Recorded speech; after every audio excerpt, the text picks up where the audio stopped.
ఏడవ ముద్ర విప్పినప్పుడు పరలోకమందు ఇంచుమించు అరగంట సేపు నిశ్శబ్దముగా ఉండెను. ఆమేన్.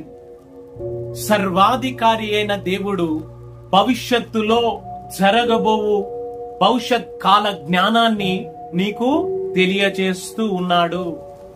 పరలోకమందు మనం గమనించినట్లయితే ప్రతి నిత్యము భూత వర్తమాన కాలములలో పరిశుద్ధుడు పరిశుద్ధుడు సర్వాధికారి అయిన దేవుడు అని నిత్యము కోటాను కోట్ల దేవదూతలను ఆయన్ను మహిమ పరుస్తూ ఉంటూ ఉండగా పరలోకములో ఇంచుమించు 30 నిమిషముల పాటు నిశ్శబ్దమాయెను.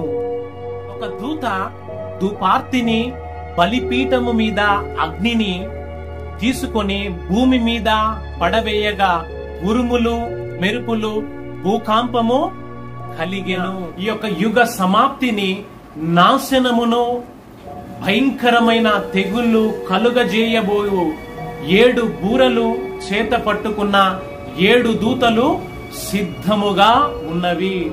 ఈ యొక్క సత్యాన్ని భవిష్యత్ కాల జ్ఞానాన్ని వింటున్న నీవు ఆ భయంకరమైన నాశనకరమైన దినాలలో నిన్ను విడిపించగలిగిన దేవుణ్ణి విశ్వసించి తన నిత్య రాజ్యములోనికి నీవు నడిపించబడుదువుగాక.